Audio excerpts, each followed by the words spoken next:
Mientras recorres la vida, tú nunca solo estás. Contigo por el camino, Santa María va. Muy buenos días, amigos de Entre Nos, caminando hacia Dios. Una vez más con ustedes.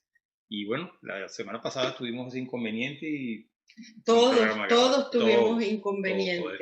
Esperemos que todos estén bien. Que ya hayan resuelto todos sus problemas de luz, de agua, porque todavía hasta el fin de la semana pasada todavía había gente sin agua o sin luz, o que había que hervir el agua. Exacto. Entonces, bueno, vamos a comenzar con nuestro programa y vamos a hablar de nuestra santa de esta semana. ¿Quién es? Y es la santa? Eudoxia. Que además se celebra hoy. Se celebra hoy. Eudoxia significa de buena reputación y viene de la lengua griega.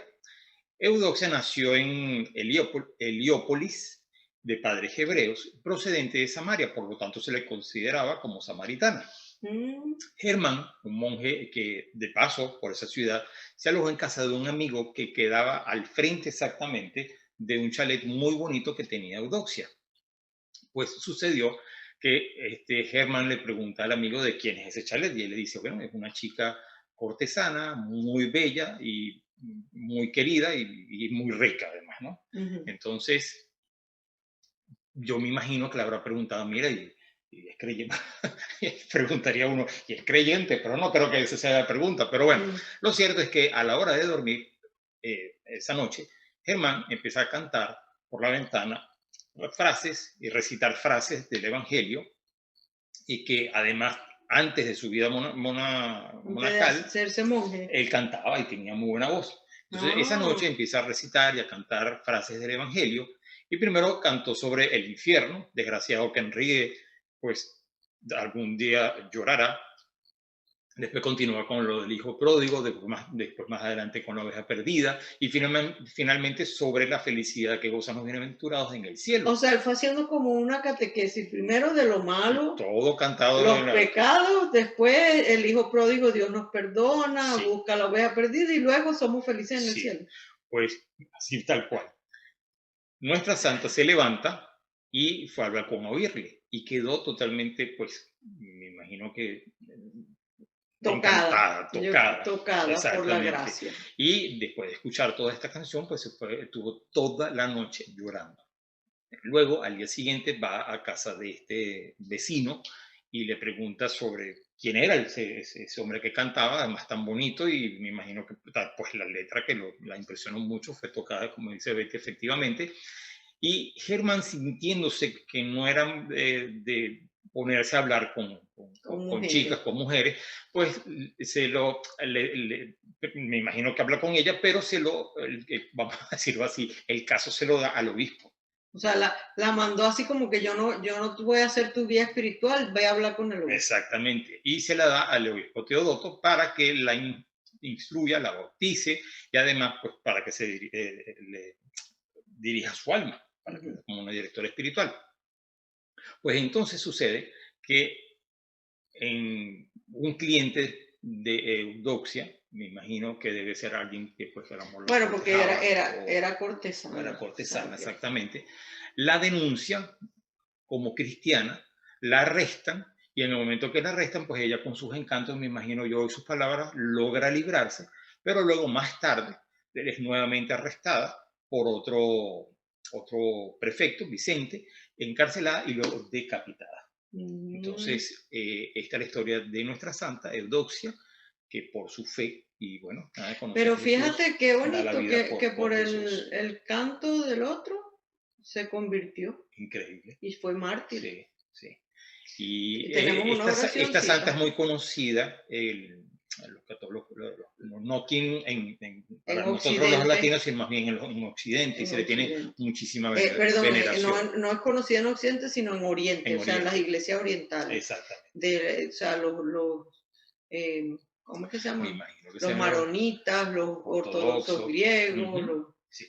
Entonces tenemos una oración para nuestra santa y bueno, quien lleve este nombre de Eudoxia, la felicitamos. Y quien quiera, como siempre decimos, poner ese nombre, pues otro nombre original, exacto. Eudoxia. Entonces vamos con la oración. En En nombre nombre del Padre, del Hijo y del Espíritu Santo. Amén. Oh Eudoxia, cuando el temor divino entró en tu corazón, abandonaste la gloria del mundo y acudiste a la palabra hecha carne.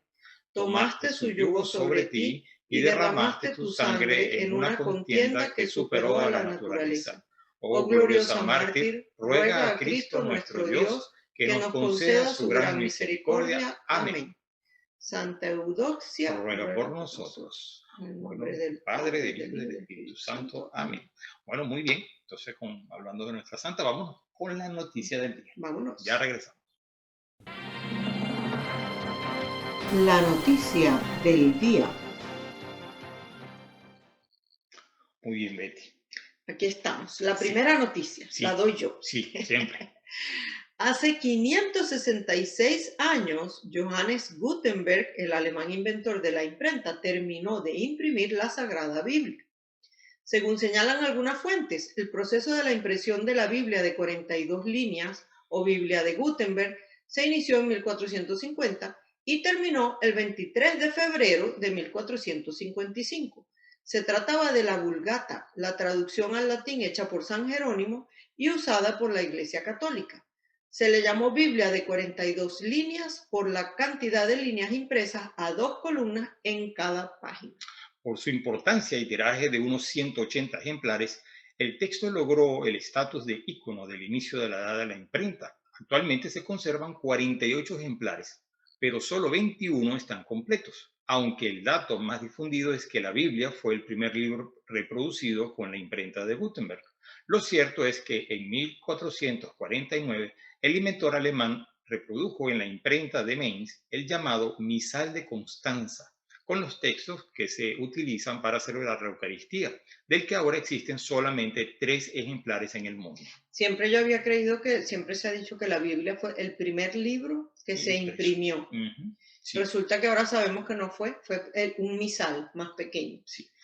Tenemos otra noticia que me llamó mucho la atención, que es celebran misa. Yo dije que no me iba a reír, pero es que en cierta forma yo le dije a Betty que me risa. prometiera que no se fuera a reír, porque ya dando la noticia, claro, es una noticia que impacta. Que impacta. Vamos a ver. Se celebra misa de cuerpo presente por un hombre que falleció de rodillas frente al altar de la iglesia. La Ciudad de México quedó conmovida con la historia de Juan, un hombre de unos 60 años que ingresó a una iglesia para rezar y que estando de rodillas murió a los pocos minutos, frente al altar. Unos momentos más tarde, el párroco celebró su misa de exequias, acompañado por varios feligreses. La información oficial señala que Juan ingresó cerca del mediodía del domingo 21 de febrero a la parroquia Jesús Sacerdote de Talplán. Se arrodilló frente al altar y falleció al poco tiempo, unos 45 minutos antes del inicio de la misa de la tarde del primer domingo de Cuaresma. El sacristán avisó del hecho al párroco, el padre Sajid Lozano, quien llamó a una ambulancia, pero había varias señales que nos indicaban que ya no podíamos hacer nada, que ya había fallecido, relató el padre. En declaraciones a Así Prensa, el padre Lozano dijo que Juan vino por su propio pie a su misa de cuerpo presente, que es la muerte de los justos, una muerte sin sufrimiento. Juan tuvo la fortaleza y el ánimo de venir a la casa de Dios a dar su último suspiro, añadió. Eso era lo que me daba risa, que decía que era la primera vez seguramente en la historia que una persona entraba caminando a su propia misa de cuerpo presente. Increíble. Bueno, no sabemos, por lo menos nosotros no sabemos otra historia parecida. Pues bien, policías y paramédicos dijeron que la muerte había ocurrido por un infarto fulminante. La misa pudo realizarse con el permiso de la policía.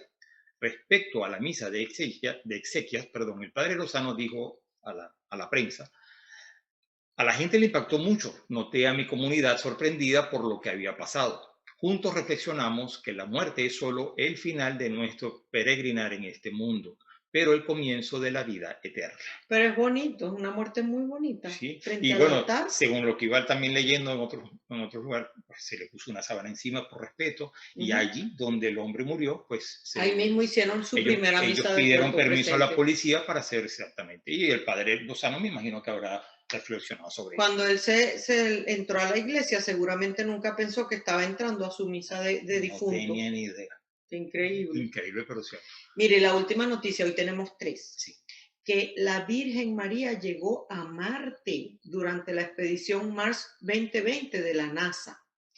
Una noticia curiosa viene circulando desde hace unos días, y es que el nombre de una devoción mariana española llegó al planeta Marte el 18 de febrero por medio del robot de la misión espacial Mars 2020 de la NASA, que aterrizó 7 meses después de salir de la Tierra. El nombre de la advocación mariana es Virgen de Flores, patrona de la ciudad de Álora, en Málaga, España. La historia sobre su llegada a Marte comienza por el amor que el sargento del Ejército del Aire, en España, Francisco José Fernández, tenía hacia la Madre de Dios. Cuando la NASA abrió un proceso de selección para elegir 150.000 placas de identificación con referencias de la Tierra que viajarían en el robot enviado a Marte, Fernández decidió inscribir el nombre de la Virgen de Flores de Álora. Cuando la NASA le informó que se había seleccionado el nombre de la Virgen, Fernández informó a la Cofradía de la Virgen de Flores, quienes recibieron la noticia con gran sorpresa. El sargento tomó esta iniciativa por sorpresa. Nos hizo llegar la tarjeta de embarque sin decirnos nada y nos quedamos alucinados. Siempre es un orgullo que Nuestra Señora de Flores parta de la ciudad, pero el hecho de ir a Marte es muy singular. No es nada que hayamos pensado o imaginado, declaró Álvaro Fernández García Gordillo, hermano mayor de la cofradía. Pues bien. O sea que la Virgen se fue en el robot, en el rover para Marte. Sí, Qué bueno. Pues muy bien, entonces vamos con la fórmula S. Estamos rapidito porque Es que tenemos una entrevista sí. muy buena. Muy bien. Fórmula SE, Sagradas Escrituras, la fórmula para tu vida. Lectura del Santo Evangelio según San Mateo, capítulo 18, versículo del 15 al 20. Si tu hermano ha pecado, vete a hablar con él a solas para reprochárselo. Si te escucha, has ganado a tu hermano. Si no te escucha, toma contigo a 1 o 2 personas más, de modo que el caso se decida por la palabra de 2 o 3 testigos. Si se niega a escucharlos, informa a la asamblea. Si tampoco escucha a la iglesia, considéralo como un pagano o un publicano. Yo les digo, todo lo que aten en la tierra, lo mantendrán atado en el cielo, y todo lo que desaten en la tierra, lo mantendrán desatado en el cielo. Asimismo, yo les digo, si en la tierra 2 de ustedes se ponen de acuerdo para pedir alguna cosa, mi Padre Celestial se lo concederá. Pues donde están 2 o 3 reunidos en mi nombre, allí estoy yo en medio de ellos. Palabra del Señor, gloria a ti, Señor Jesús. Bueno, Betty. Este es un pasaje muy bonito, pero Sí, que y tiene como 3 segmentos, ¿verdad? Podría decir la corrección y además fraterna. de mucha importancia y nos ayuda a reflexionar mucho personalmente. Sí. Entonces, porque recoge como dices tú, 3 segmentos, 3 notas para la vida de la iglesia. Una es la práctica de la fraternidad, o sea, de esa hermandad, de ese ser buenos hermanos de nuestros hermanos con la corrección fraterna. Luego, la potestad de los pastores, ese atar y desatar, y la oración en común. Los cristianos, y especialmente los pastores, tenemos que velar por nuestros hermanos en la fe, como hizo Cristo, para que ninguno se pierda. Y esa es lo que nos enseña Jesús con esta práctica de la que se llama la corrección fraterna. Eso se especifica como una manera de cooperar a la salvación de un hermano nuestro que se ha desviado. Y eso, entiéndase, hermano por un amigo, un vecino, el esposo, la esposa, los hijos, los hermanos de sangre, el papá, la mamá, con quien sea. Es un deber de caridad, un deber de hermanos que tenemos de corregir. Es una obra de misericordia, corregir al que yerra, al que se equivoca. Y Jesús nos da la forma de cómo hacerlo. O sea, no es humillando, es desde el amor. O sea, no humillando, no dejando en público mal a la gente. De buena manera. O sea, es primero a solas, que uno va y corrige a solas a la persona con cariño, Si no me hace caso, entonces ya a lo mejor hay que buscar otros que nos ayuden. Bueno, y primero, por supuesto, antes que nada, rezar por esa Rezar por esa Llevarlo en manos persona, de Dios pedirle para a cuando uno hable, ¿verdad? exactamente. Y bueno, así nos va dando los pasos de cómo se debe hacer. Luego nos habla de, bueno, al final Jesús dice que si no se convierte, no se corrige, tenerlo como pagano y publicano, dice en el versículo 17. Eso a qué equivaldría hoy en día, equivaldría como decir a la excomunión. O sea que es el último recurso para salvar un alma. O sea, es como decirle, estás fuera de la iglesia, a ver si reacciona. Sí. Y eso se apoya, o sea, hay que leer en la primera carta de San Pablo a los Corintios, en el capítulo 5, donde nos habla de ese tema. Y la tradición de la iglesia ha entendido siempre en estas palabras del Señor, o sea, como las ha entendido en su sentido real, en su sentido genuino, o sea, como Cristo actuando en la remisión de los pecados. Tenemos entonces las partes estas de atar y desatar. ¿Eso qué quiere decir? Como que el que excluya, la iglesia excluya de la comunión, será excluido de la comunión con Dios. Y aquí tenemos unas palabras del Catecismo de la Iglesia que dice, las palabras atar y desatar significan aquel a quien excluyáis de vuestra comunión será excluido de la comunión con Dios. Aquel a quien recibáis de nuevo en vuestra comunión, Dios lo acogerá también en la suya. La reconciliación con la iglesia es inseparable de la reconciliación con Dios. Y eso es lo que hacemos en el sacramento de la confesión. Exactamente. Nos reconciliamos con Dios y con la iglesia. Con el tiempo, la iglesia, pues asistida por el Espíritu Santo, estableció la forma de celebrar este sacramento del que hablamos, de la penitencia. Y entonces fíjense lo que dice San Juan Pablo II en su encíclica Misericordia Dei. La Iglesia ha visto siempre un nexo esencial entre el juicio confiado a los sacerdotes en este sacramento y la necesidad de que los penitentes manifiesten sus propios pecados, excepto en el caso de imposibilidad, o sea, alguien que está enfermo no puede hablar o lo que sea. Por lo tanto, la confesión completa de los pecados graves, siendo por institución divina parte constitutiva del sacramento, en modo alguno puede quedar confiada al libre juicio de los pastores. O sea que hay que confesarse. Hay que confesarse. Bien importante. Y finalmente, el tercer punto que nos habla Jesús es el de la oración, el valor y el poder de la oración en común, o sea, de la oración comunitaria, como iglesia. La afirmación esa de Jesús debió ser para los discípulos, o sea, como una revelación de ese carácter divino de Jesús, o sea, de que era Dios hecho hombre. Porque había una expresión de los maestros de ese tiempo que decía que cuando dos hombres se reúnen para ocuparse de las palabras de la ley, Dios mismo está en medio de ellos. Y la doctrina de la Iglesia acude a este texto cuando nos enseña la presencia real de Jesucristo en la liturgia. Y aquí voy a leer una cita del Concilio Vaticano II, del Sacrosantum Concilio, de ese documento. Dice, Cristo está siempre presente en su Iglesia, sobre todo en la acción litúrgica. Está presente en el sacrificio de la misa, tanto en la persona del ministro, ofreciéndose ahora por ministerio de los sacerdotes, el mismo que entonces se ofreció en la cruz, como sobre todo bajo las especies eucarísticas. Está presente con su fuerza en los sacramentos, de modo que cuando alguien bautiza, es Cristo quien bautiza. Está presente en su palabra, pues cuando se lee en la iglesia la Sagrada Escritura, es Él quien habla.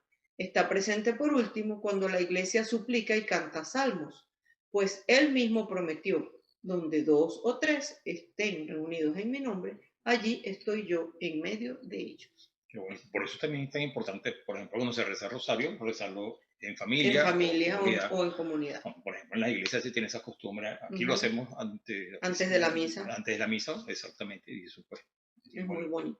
Bueno, muy bien, vámonos entonces con la música para el alma y ya regresamos con nuestra invitada especial, que nos va a hablar de unas iniciativas buenísimas para ayudar a las familias, a los matrimonios. Que tiene que ver pues, también con nuestro y para ayudarnos a todos. Claro que sí. Ya regresamos. Música para el alma.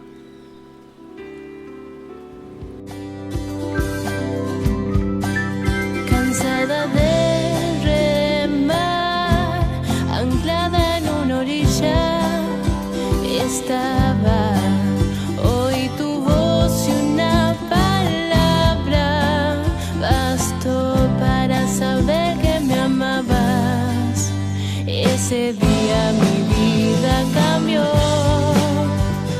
Tengo una nueva mirada. He decidido vivir para ti. No me detiene nada. Contracorriente voy, anuncio tu amor. Contracorriente voy, llevo en mí tu palabra, Señor.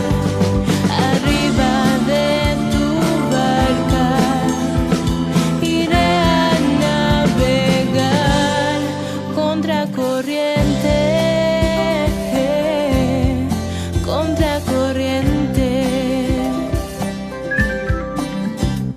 No siempre es fácil cuando las olas tiran para atrás, pero si estás conmigo, todo tengo. ¿Qué me puede faltar? Me enseñaste a navegar, enfrentando fuertes tempestades, siempre confiando en ti. Pude seguir adelante. Contracorriente voy, anuncio tu amor. Contracorriente voy, lleva en mí tu palabra, Señor. Arriba de tu barca iré a navegar. Contracorriente, contracorriente.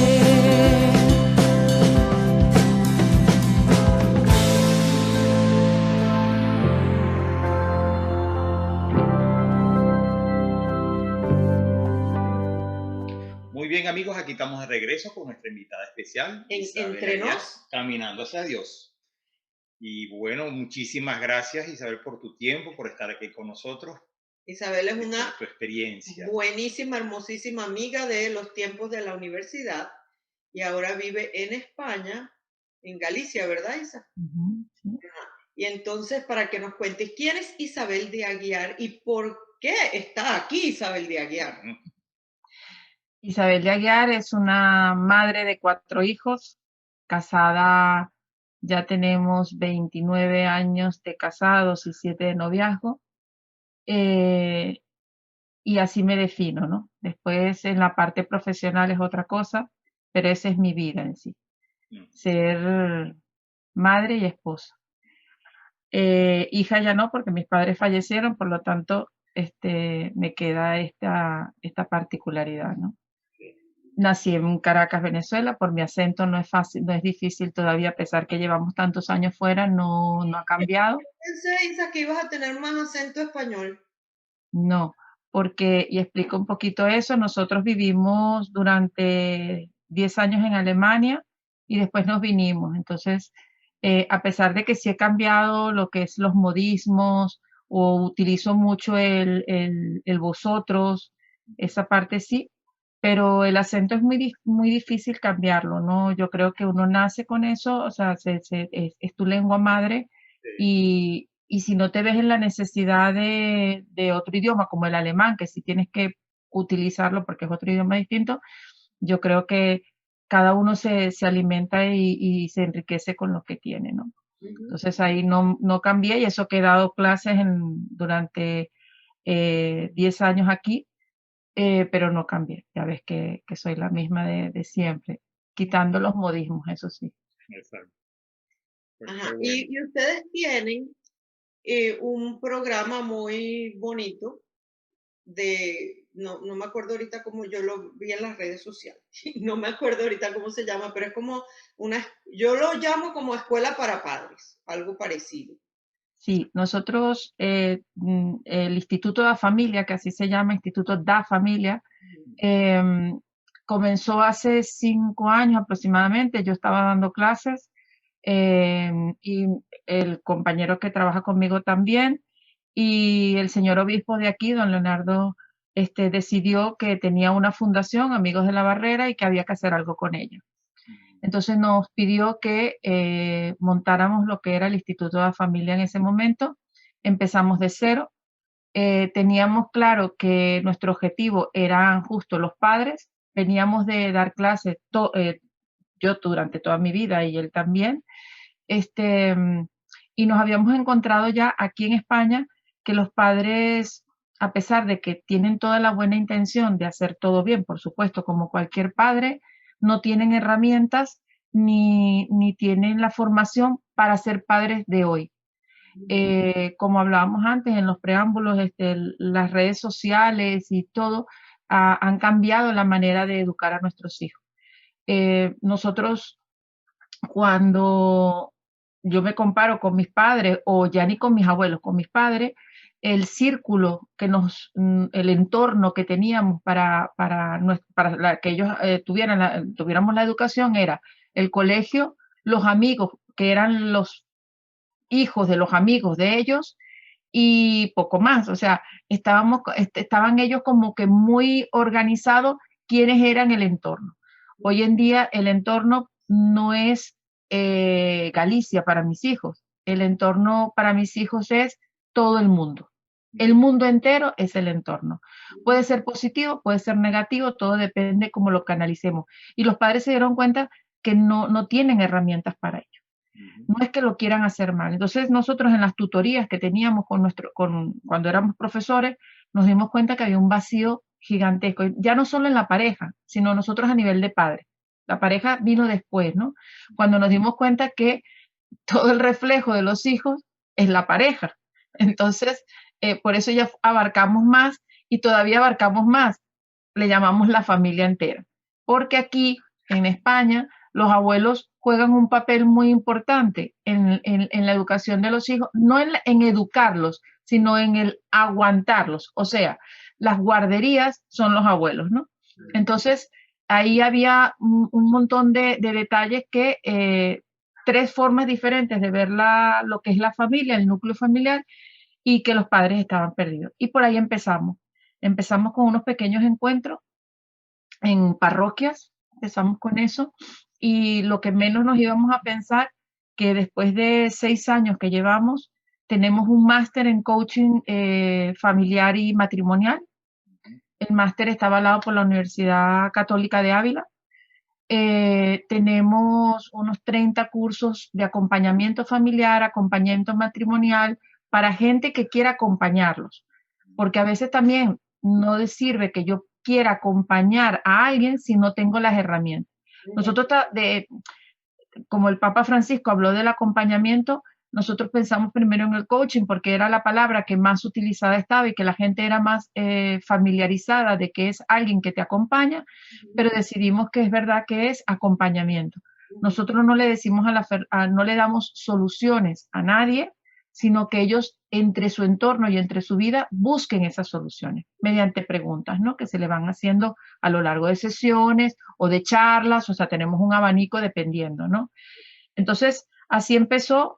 Empezamos, ya te digo, un grupo muy pequeño de 5 amigos, por decirlo de alguna manera, y hoy por hoy tenemos 23 tutores, 8 trabajadores en la fundación, más todos nuestros colaboradores que están a nivel. Los cursos los ven en México, el máster lo hacen en Estados Unidos, México. Tuvimos alumnos de Polonia, o sea, está bastante, por ahora parece que la necesidad existe. No somos, no. De las redes sociales que pueden llegar al mundo entero.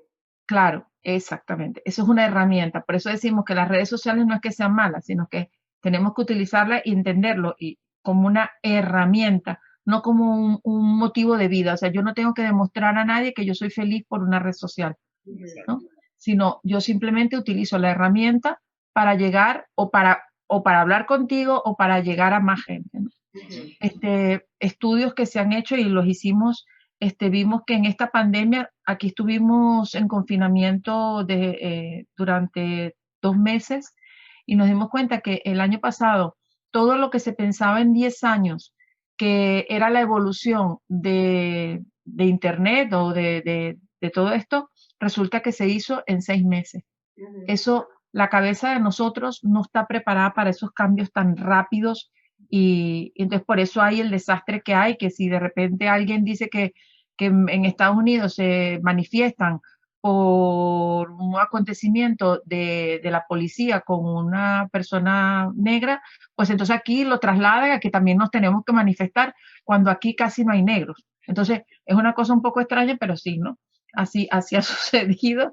O que el presidente de Estados Unidos o el de Venezuela dice que se tomen algo para el coronavirus y entonces aquí también decimos que es esto. O sea, ha sido como que mucha evolución.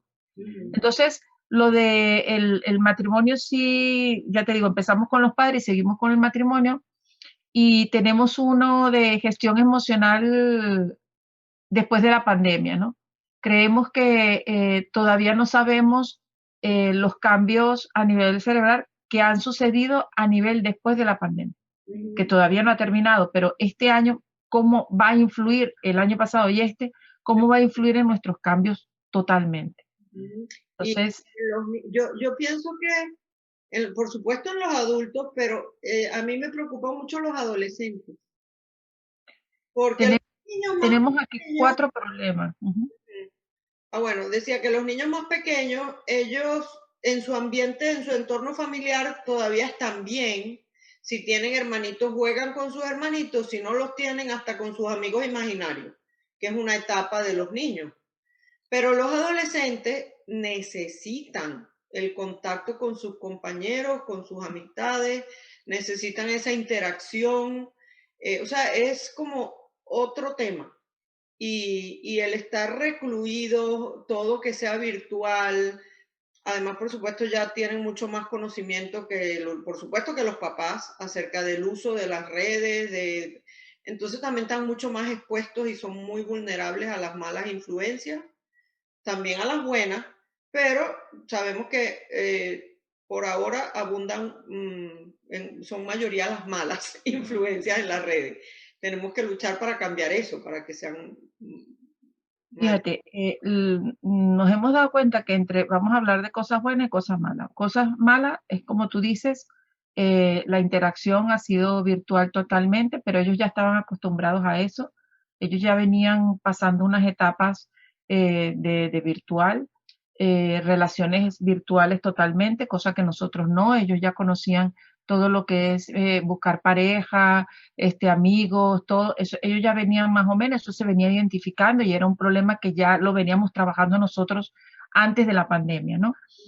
Que hemos visto que sí es muy grave y es a nivel de lo que tú dices de los problemas matrimoniales y tal, que no, el ser humano está perdiendo la capacidad de autopreguntarse y de interiorizarse. O sea, el de que yo no me puedo aburrir.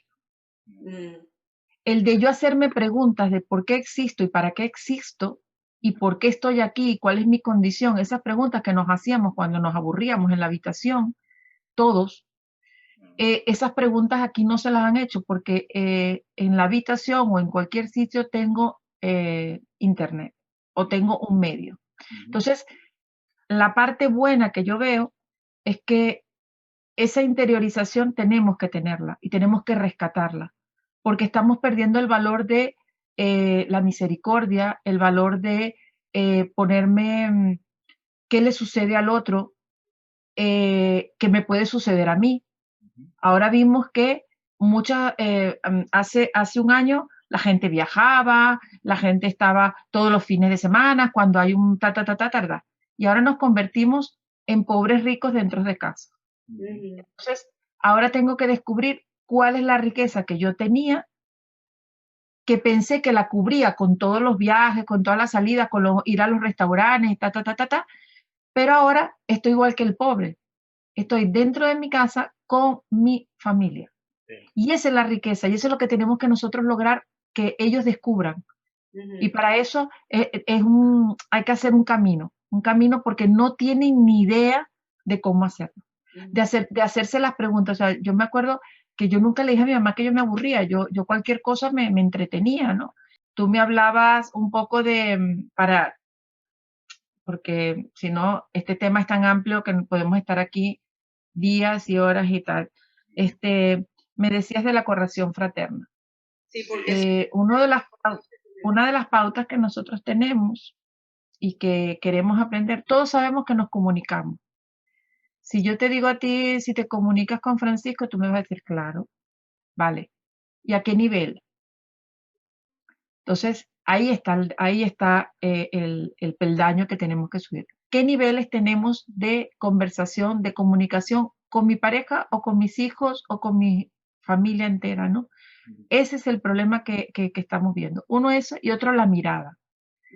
No nos miramos. No nos miramos. Muchos niños dicen que sus papás no los miran. Llegan, se ponen a hacer otras cosas y no los miran. No sabemos qué pasa. No sabemos si tienen espinillas, si no tienen espinillas, si han hecho un cambio. No nos miramos. Y por eso retomaba lo de que la pandemia puede ser un motivo de crecimiento siempre que veamos que nos hemos convertido en pobres ricos. O sea, tenemos todavía los que podemos trabajar, los que todavía no hemos dejado de percibir económicamente nuestro salario, o sea, que estamos igual, tenemos que vernos en que no fuimos capaces de desarrollar una comunidad como la que decidimos en su momento cuando nos unimos para estar juntos. Y comunidad es entendernos, o sea, mi esposo se llama Carlos, yo no creo que Carlos quiera nada malo para mí. El día que no esté convencida de que él no quiere, que no me mira con los ojos misericordiosos con que me puede mirar mi padre, entonces ahí perdimos todo. Claro. Y creo que ahí está la base de las peleas que tú me mencionabas de que han habido, y han habido separaciones, divorcios. El índice el índice de atentados de suicidas de los adolescentes está creciendo, pero mucho. Es alarmante. ¿Por qué? Porque ven que sus padres se están peleando, porque ahora ya no llenamos los vacíos que teníamos de comunicación y de fortaleza, ya no los llenamos con viajes y salidas porque no podemos. Y entonces ahora los tengo que llenar yo. O sea, yo en mi casa como madre tengo que cubrir esos vacíos que mis hijos no tienen, pero no haciendo payasadas, sino qué conversaciones, qué es lo que quiere, para qué tú estás aquí, ¿no? Y el para qué uno está aquí es lo interesante, la santidad del matrimonio. ¿Quién conoce de eso? ¿Sabes? O sea, esa palabra, ¿a qué le suena? Aquí en España suena a, vamos, a de derecha, no sé qué, nos catalogan. No, perdóname, yo puedo ser de izquierda, puedo ser de derecha. Yo simplemente creo que la persona que yo decidí es para toda mi vida. Por lo tanto, es mi empresa, es la que yo quiero que funcione y pongo todas las herramientas para que funcione. Entonces, ahí es donde tenemos que empezar. La corrección fraterna viene si a mí me están corrigiendo desde el amor, ¿vale? No desde el egoísmo del otro, sino para que yo crezca. Si yo riño a mi hijo y mi hijo está entendiendo que es para que él crezca, no es para complacerme a mí, entonces yo creo que ahí no habría ninguna discusión. El problema es cuando yo riño a mi hijo por algo que me molesta a mí, pero a lo mejor a él le beneficia. Por mi egoísmo. Claro. Porque es que a veces eso que hablas de la santidad del matrimonio, o sea, se nos olvida que el matrimonio es una vocación y que mi camino para llegar al cielo se llama Francisco y el camino de Francisco para llegar al cielo se llama Betty. Entonces, claro, cuando él, en el caso de nosotros, porque no voy a hablar por otro, cuando él de pronto me dice a mí algo que yo estoy haciendo mal, no es para que yo me moleste, porque me quiere, qué sé yo, sino precisamente porque me quiere santa. Y lo mismo, o sea, cuando yo veo algo un defecto, algo, pero entonces lo que tú dices, hay que corregir desde el amor. Claro. Y no desde la molestia, de la incomodidad, de la impaciencia, que eso es donde viene el problema. Y desde la mirada, ¿no? Entonces yo sí creo que si estuviéramos los cristianos, ahora hablo de los cristianos, porque esto es paralelo a gente que no cree también, porque la gente que no cree tiene amor y tiene las mismas cualidades. Yo veo en Hollywood que pueden ser no creyentes, pero no le perdonan la infidelidad, cuando hay de todo, ¿no? Sí. O no le perdonan algo tan sencillo como nosotros. Entonces, yo creo que ahí la gente ha confundido que el matrimonio desde comunidad y comunidad tiene que estar arraigado a una fe. Evidentemente que los que tenemos fe nos cogemos a una tercera que ustedes la tienen ahí atrás. En mi matrimonio hay 3, ¿vale? Bien, pero en el otro, aunque no crean, ellos quieren la felicidad, quieren la armonía, la comunidad, el amor. Bueno, pues entonces ahí dependen 2. Entonces yo creo que los cristianos que tenemos una facilidad que es Dios, o sea, nosotros ya tenemos un camino y sabemos las reglas y sabemos cómo llegarlo, ¿vale? Es ayudar a los otros que justamente no tienen esa tercera persona y que podemos ser nosotros. Por eso nosotros en el Instituto de la Familia, a pesar que somos, el presidente es el obispo de Orense, pero tratamos de que encajen todas las personas, porque creemos que no vamos a tener una plenitud, no van a conocer el Evangelio si no conocen el amor. Es verdad. Entonces, Bueno, y es por que ahí, el matrimonio es una institución de derecho natural. exacto. O sea, dentro de la iglesia es también un sacramento, pero es de derecho natural, o sea, eso es del ser humano. Sobre todo el amor. Y el amor concluye que tienes que tener pues esas herramientas que necesitamos, comunicación, la mirada, la paciencia. Quizás Entonces, si alguien de los que nos escuchan quiere contactar al centro de la familia, ¿cómo lo pueden hacer para ellos ver qué cursos ofrecen, qué ayudas pueden buscar allí? nosotros estamos en la página web que es www.instituto da familia, estamos en Orense, pero es Instituto da Familia de Galicia. Y ahí tenéis todo, tenéis teléfonos, tenemos acompañamiento familiar, acompañamiento por Zoom, o sea, vía online también tenemos. En la época de la pandemia fue lo que utilizamos.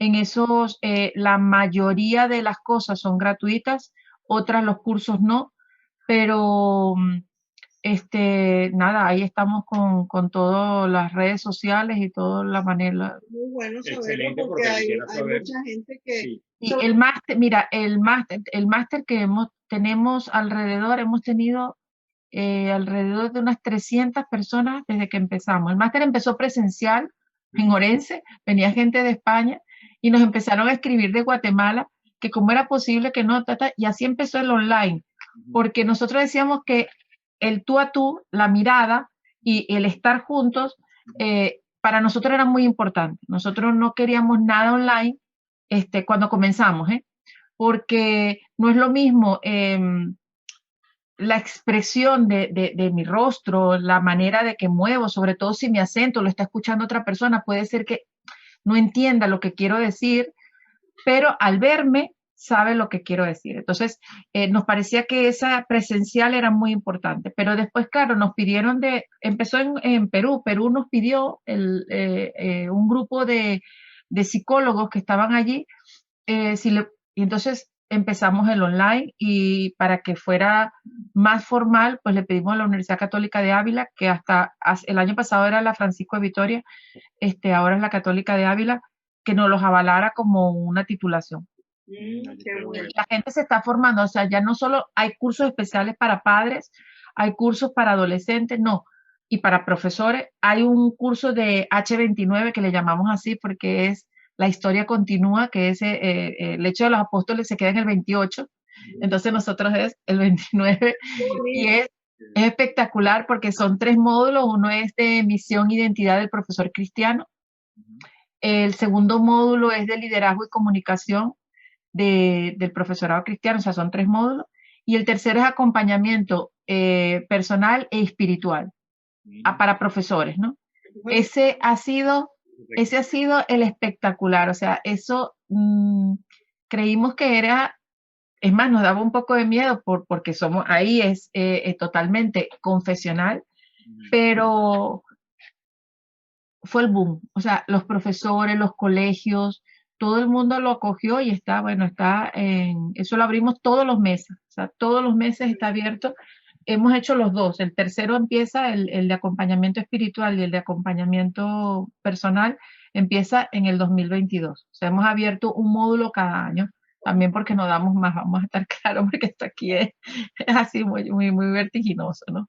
Muy hermoso en 6 años, pero muy vertiginoso de trabajo ha sido. Por eso yo le decía a Betty, no quedo contigo a este momento porque es que salen cosas, bueno, sí, no, y uno aquí igual, todos los días es algo diferente. Sí, tú sabes que volviendo un poco atrás lo que hablabas de la mirada y de todo el uso del internet, se me vino a la mente y quería un poco también tratar de exponerlo, es que uno siempre, tal vez por el mismo internet y que los jóvenes tienen todo tan rápido ahora a la mano, también esa paciencia a esperar las cosas de Dios, eso se ha olvidado, o sea, es algo, la gente pide que es inmediata. Entonces, claro, es un poco manejar todo aquello. Yo imagino que ustedes en el curso seguramente deben hablar de todo esto. Totalmente. Fíjate que cuando hablo con los rectores de los seminarios, dice que lo que le digo, hablo con ellos y le pregunto, bueno, ¿qué es lo que ahora de antes, de los seminaristas de antes ahora, qué es lo que ves? O sea, una diferencia. Y me dijo, el saber estar en silencio durante media hora.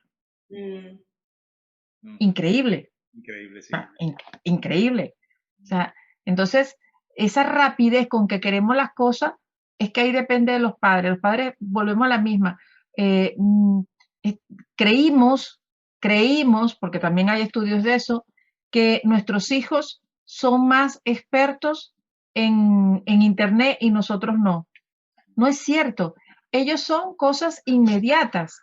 Lo que tú dices, un juego, una aplicación, un youtuber, pero para buscar las cosas interesantes que nos produce Internet, como entrar en la biblioteca del Vaticano o en una biblioteca atea, da igual, eso ya se les supera. Exacto.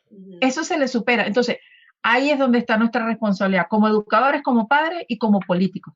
A cualquier, o como sacerdote, o tal, no pongas, pon la mirada en qué lo puedes ayudar, dale un tic de lo que lo puedes ayudar, porque están de verdad sedientos de esa ayuda profunda de ellos mismos y no tienen idea. Nosotros sacamos un libro para hacer el Camino de Santiago, que es, lo puedes descargar, es gratis, más, está en inglés también, lo sacamos en los 3, porque aquí ahora, este año es el Jacobeo, que es el año jubilar de Santiago. Y es justamente eso, es hacer un camino, pero que trata de que ese camino se llene de cosas positivas, no de perder 2 horas en Internet. Una de las cosas que ponemos es pon un cronómetro frente al ordenador, no pasa nada, ponlo, pero para que visualicen, qué está sucediendo de su vida, de las 24 horas, qué estamos haciendo. Porque a veces no son ellos, estamos echándole la culpa y no son ellos. Cuidado que cuando hablamos de los medios, de todo lo que es Internet y tal, a los padres, es la única conferencia que los padres se enfadan y salen como alterados, porque es que los estamos juzgando a ellos porque ellos mismos están metidos. O sea, el problema es que no es el hijo el que está adicto, es el padre que está adicto. ¿Sabes? Cuidado, que esto no es que es de adolescentes. No. Hemos encontrado padres con pornografía impresionante. Madres que pierden horas y horas viendo pues series o tal. Ahora la serie es increíble. No esperan el capítulo en la espera del capítulo, sino me veo la serie completa y todo el día. Amaneció, se fue y yo estoy aquí. Cuidado, o sea, y entonces son los mayores de 30 hasta 60, vamos a poner ahí, cuidado que hay muchas adicciones, muchísimas. Sí, Entonces estamos diciendo los adolescentes hay cambios y ellos ya tienen esa herramienta metida en su cuerpo, hay que canalizarla, volvemos a la misma, pero la tiene.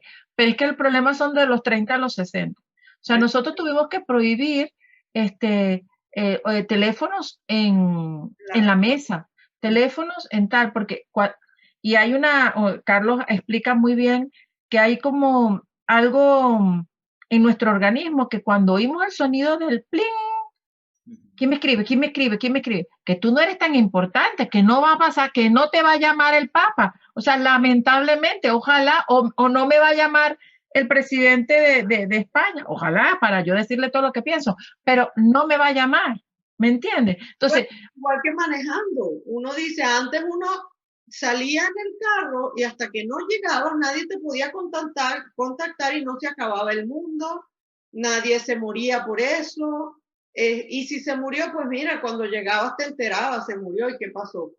Pero ahora no, ahora parece que estás en el carro y si no contestas inmediatamente se acabó el mundo. No, y hay momentos, por ejemplo, como en la comida, la hora de almorzar o cenar, que efectivamente el teléfono tiene que estar a un lado, si no, es imposible. Yo quedo con vosotros en una mesa, entonces, hace tiempo que no nos vemos, pero tengo que atender. No, ¿qué pasa? O sea, no, esto es tal. Y y lo peor es que se rompen amistades porque no les contestas. Sí. Me dejó, mis hijas, me dejó el leído. ¿Y yo qué significa eso? Que lo leyó y no me contestó. Le digo, chico, pues estará en el baño, yo qué sé, déjame en paz. O sea, ¿por qué? Porque tienes que contestar. O sea, pueden pasar tantas cosas que porque yo no te conteste, o sea, a lo mejor sí lo veo, digo, bueno, le hablo más tarde y se me pasó, o sea, ya está, se me pasó porque la vida es así como siempre ha sido. Entonces, porque claro, eso es una de las cosas en que Isabel y yo como que siempre congeniamos y coincidimos.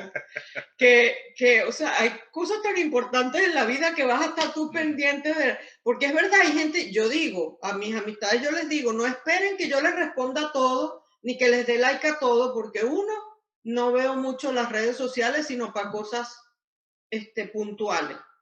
Y dos, porque hay muchas cosas que hacer, para estar todo el día en un telefonito dándole. Por eso te digo que tenemos que autocontrolarnos y decirlo de buena manera. O sea, le digo, mira, no. O sea, mi compañero de trabajo Carlos no tiene redes sociales. O sea, ese es mi esposo, no tiene nada.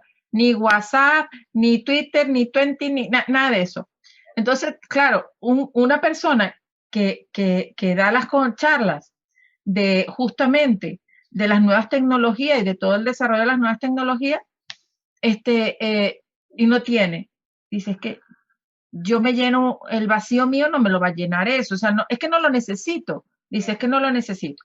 Entonces, yo empecé con Facebook realmente porque mi suegra está en Venezuela y entonces para mandarle fotos, en aquella época, fotos de los niños y tal, por internet y por estas cosas, cuando comenzaba Facebook, era muy pesado. Entonces, Facebook era fantástico. Yo publicaba tiqui, tiqui, tiqui, y mi suegra veía más o menos la secuencia del desarrollo de mis hijos.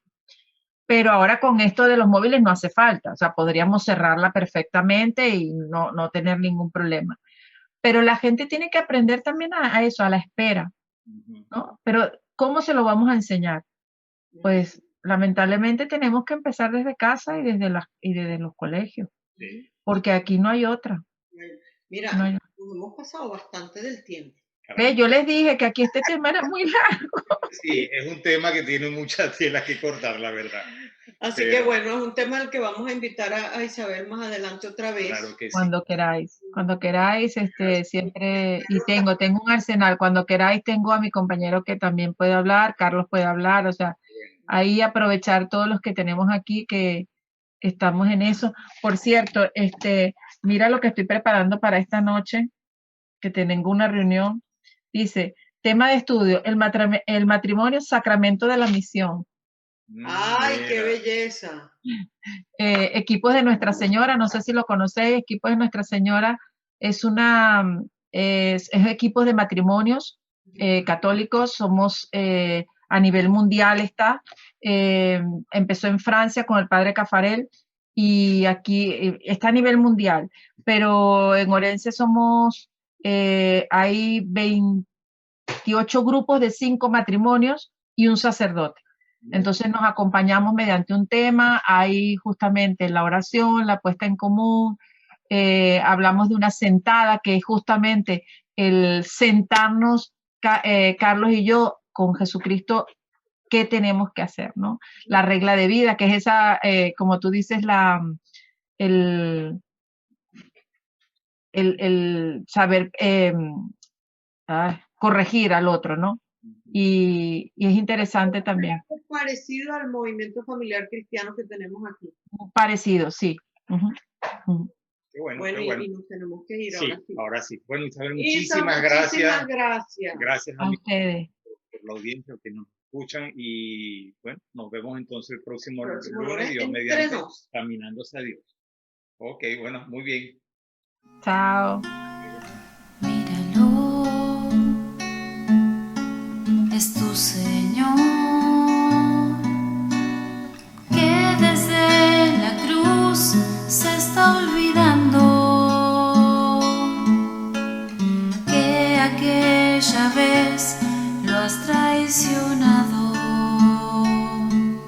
y aún así por amor te está salvando.